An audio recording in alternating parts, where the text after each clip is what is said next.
അപ്പോ എന്തായാലും സാറിന് വേണ്ടിയിട്ട് നമ്മളൊരു സെഗ്മെന്റ് ഇവിടെ റെഡിയാക്കി വെച്ചിട്ടുണ്ട്. വേറെ ഒന്നുമല്ല, സാറിന് പരിചയമുള്ള, സാറിന് ഇഷ്ടമുള്ള കുറെ മുഖങ്ങൾ അല്ലെങ്കിൽ സാറിന്റെ കൂടെ വർക്ക് ചെയ്ത ആൾക്കാരുടെ മുഖങ്ങൾ നമ്മളിവിടെ LED വാളിൽ കാണിക്കും. അവരുടെ മുഖം കാണുമ്പോൾ ആദ്യം ഓർമ്മ വരുന്നത് എന്താണോ അത് നമ്മളുമായിട്ട് ഷെയർ ചെയ്യാം. അപ്പോ നമുക്ക് ആദ്യത്തെ മുഖം ആരുടെയാണെന്ന് നോക്കാം. Yes, hi Biju. വളരെ അടുത്ത സുഹൃത്ത്. ആദ്യത്തെ കൺമണിയിലാണ് അദ്ദേഹം പോസിറ്റീവ് റോള് ആദ്യമായിട്ട് ചെയ്യുന്നത്. അന്ന് ശരിക്കും പറഞ്ഞാൽ ഒരു കൊച്ചു ചെക്കൻ്റെ സ്വഭാവം, കൊച്ചു ചെക്കൻ തന്നെ ആയിരുന്നു. ഇന്ന് നല്ല രസമായിരുന്നു. ജയറാമും ഞാനും അദ്ദേഹമായിട്ടൊക്കെ രാത്രി ഇങ്ങനെ വർത്താനം പറഞ്ഞിരിക്കലും ഒക്കെയാണ്. നല്ല കമ്പനിയാണ്.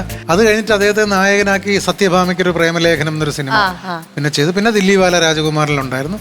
വളരെ അടുത്ത സുഹൃത്തുക്കളായിരുന്നു. പക്ഷേ വലിയൊരു ട്രാൻസിഷനാണ്. അദ്ദേഹം ഒരു ഹ്യൂമർ ക്യാരക്ടറിലേക്ക്. ഇപ്പം ആദ്യത്തെ കൺമണി തിയേറ്ററിൽ റിലീസ് ചെയ്യുമ്പോൾ തന്നെ എന്നെ വിളിച്ച് പറയുമായിരുന്നു, ചേട്ടാ എൻ്റെ ഡയലോഗ് കേട്ട് ആൾക്കാർ ചിരിക്കുന്നുണ്ട് എന്ന് പറയുമായിരുന്നു. പക്ഷേ പിന്നെ അദ്ദേഹം നല്ല ഒന്നാം തരം സിനിമകൾ ചെയ്യുകയും ഒരു ടിപ്പിക്കൽ ഹ്യൂമർ, അതാണ് വളരെ സീരിയസ് ആയിട്ട് ഡയലോഗ് പറയുകയും ജനം ചിരിക്കുന്ന പോലത്തെ ഒരു തരം ഒരു ഡിഫറെന്റ് ആയിട്ടുള്ള അപ്രോച്ച് ആയിരുന്നു. ഇപ്പൊ വളരെ ടോപ്പാണല്ലോ. ടോപ്പാണ്. ഇപ്പൊ ഏത് തരം കഥാപാത്രവും അദ്ദേഹത്തിന്റെ കയ്യിൽ ഭദ്രമെന്ന് ഒത്തിരി സന്തോഷം. പിന്നെ മനോഹരമായ ശബ്ദവും കൂടിയാണ്. വോയിസ് ആണ്. Very nice human being. Yes. അപ്പോ അതാണ് ബിജു ഏട്ടൻ. ഇനി അടുത്തത്, ഞാൻ എപ്പോഴും എൻ്റെ ഗുരുവിനെ പോലെ കാണുന്ന ഒരാളാണ്. അദ്ദേഹം തിരിച്ചതൊന്നും സമ്മതിക്കാറില്ല. എന്നെ അനുജനെ പോലെയോ ശിഷ്യനെ പോലെയൊക്കെ ഒരുപാട് ഇഷ്ടമായിരുന്നു. ഞാൻ അദ്ദേഹം അഭിനയിച്ചിട്ടുള്ള എൻ്റെ എല്ലാ സിനിമകളുടെയും സ്ക്രിപ്റ്റ് ഫസ്റ്റ് ഡേ പുള്ളിയെ കൊണ്ട് വായിപ്പിക്കും. റൂമിലിരുന്ന് സാറ് വായിച്ചിട്ട് നാളെ രാവിലെ വരുമ്പോൾ കമൻസ് പറയണമെന്ന് പറയും. എന്തെങ്കിലും തിരുത്ത് സാറിന് തോന്നുകയാണെങ്കിൽ അതും പറയണമെന്ന് പറയും. അത് പറയും, അദ്ദേഹം പറയും. അപ്പോൾ ശരിക്കും പറഞ്ഞാൽ അദ്ദേഹത്തിൻ്റെ നഷ്ടം എന്ന് പറയുന്നത് ഒരു ഗുരുവായിട്ട് ഉള്ള നഷ്ടം. എന്നെ ഒത്തിരി ഇഷ്ടമായിരുന്നു. മേലേപ്പറമ്പിൽ ആൺവീടാണ് ഞങ്ങൾ ആദ്യം വർക്ക് ചെയ്യുന്നത്.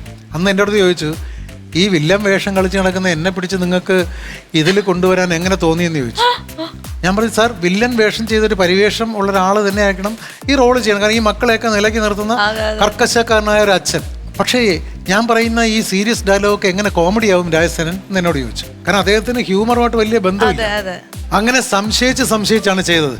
ഫസ്റ്റ് ഡേ സിനിമ കണ്ടിട്ട് എന്നെ വിളിച്ചായിരുന്നു. അന്ന് താങ്കൾ എന്നോട് സീരിയസ് ആയിട്ട് അഭിനയിക്കാൻ പറഞ്ഞു. അപ്പോൾ എനിക്കൊരു ചെറിയ പ്രശ്നം തോന്നിയിരുന്നു, സീരിയസ് ആയിട്ട് അഭിനയിച്ചാൽ എങ്ങനെ കോമഡി വർക്കൗട്ട് ആവും. പക്ഷെ ഇന്ന് തിയേറ്ററിൽ ഇരുന്നപ്പോൾ എനിക്ക് മനസ്സിലായി എന്താണ് ആ മാന്ത്രിക ശക്തി എന്ന്. ഞാൻ പറഞ്ഞത്, സാർ ആ പറഞ്ഞു തന്ന എൻ്റെ കഴിവ് മാത്രമല്ല, രഘുനാഥ് പലേരി എന്നൊരാൾ അതിൻ്റെ പിന്നിൽ എഴുതാനും കൂടെ ഉണ്ടായിരുന്നു. മുതലാളി തിരക്കി അപ്പുറത്തൊരാൾ വന്നിരിക്കുന്നു. ആരാണെന്ന് വെച്ചാൽ അഹങ്കാരി പേര് പറയുന്നില്ല. മുതലാളിയെ തന്നെ കാണണമെന്ന്. തലയ്ക്ക് നെല്ലിക്ക വെച്ചിരിക്കുമ്പോഴാ ഓരോരുത്തന്റെ എഴുന്നള്ളത്ത്. എന്ത് വേഷമാടു? പുരുഷ വേഷോ? ധൈര്യമായിട്ട് പോ.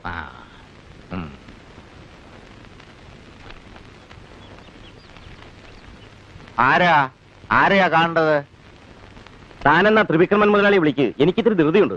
എന്നാ ഒട്ടും ധൃതി കുറയ്ക്കണ്ട, ഞാൻ തന്നെയാ അവതാരം. യെസ്.